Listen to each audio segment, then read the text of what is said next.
አምላክ እንዴት ሰው ሆነ ትላላችሁ? አምላክ እንዴት ሰው ይሆናል? ምን ችግር አለው? አምላክ ሁሉን ቻይ አይደል? ለአምላክ የሚሳነው ነገር አለ? ችሎታ የለውም አይችልም ሳይሆን ያልኩ ይሄ ለአምላክ አይገባውም። አምላክ እጅግ የከበረ ነው። ሰው መሆን ለእሱ በፍጹም አይመጥነው። ጭራሽ ደግሞ መስቀል ላይ ሞተ፣ ተገረፈ ምናምን ትላላችሁ። ወንድሜ እኛ እኮ አምላክ ሰው መሆን ይመጥነዋል እያልን አይደለም።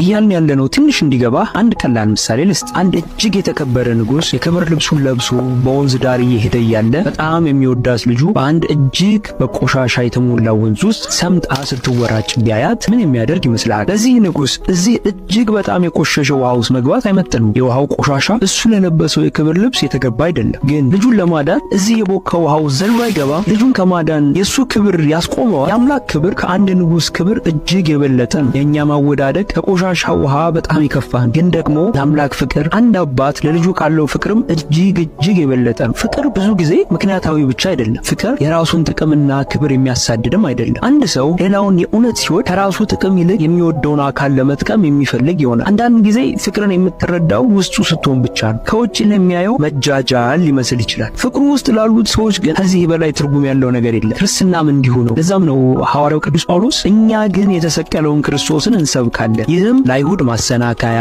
ለአሕዛብም ሞኝነት ነው ያለው። ባጭሩ የሆነው እንዲህ ነው። አምላክ እጅግ ስለወደደን ለእሱ የማይመጥነውን የእኛን ባህሪ ተዋህዶ እኛኑ ሆኖ አዳነን። በዚህም ምን ያህል እንደሚወደን አሳየን። ይህ ለእርሱ የሚገባው ነበር ወይ ካልከኝ መልሱ ኧረ በፍጹም አይገባውም። እኛስ የምንወደድ ጥሩ ሰዎች ስለሆንን ነው ይህንን ያደረገው ካልን አሁንም መልሱ በጭራሽ። እኛማ አምላክ ላይ ያመፅን ሞት የሚገባን ኃጢአተኞች ነን። ታዲያ አምላክ ይህንን ለምን አደረገ ብለን ስንጠይቅ መልሱ ስለወደደን ነው። ፍቅሩንም ወዳችኋለሁ የሚሉ ቃላትን በመናገር ብቻ ሳይሆን እሱ ፈጽሞ የማይገባውን የእኛን ቦታ በመውሰድ በመስቀል ላይ በተግባር አሳየን። በጥፊ ተመታ፣ ተተፋበት፣ መስቀል ላይ እርቃኑን ዋለ። ከክብር ሁሉ የበለጠ ክብር የተገባው ጌታ በፈቃዱ ራሱን ዝቅ አደረገ። አምላካችን ፍቅር ነው። ፍቅሩንም በቃላት ሳይሆን በተግባር ገለጸልን። ሐዋርያው ጳውሎስ በፊልጵስዩስ መልእክቱ ላይ ኢየሱስ በባህሪው አምላክ መሆኑን ከነገረን በኋላ እንደዚህ ይለናል፣ ነገር ግን የባሪያን መልክ ይዞ በሰው ምሳሌ ሆኖ ራሱን ባዶ አደረገ፣ በምስሉም እንደ ሰው ተገኝቶ ራሱን አዋረደ፣ ለሞትም ይኸውም የመስቀል ሞት እንኳን የታዘዘ ሆነ። በሌላም ቦታ ላይ እንደዚህ ይለናል፣ ነገር ግን ገና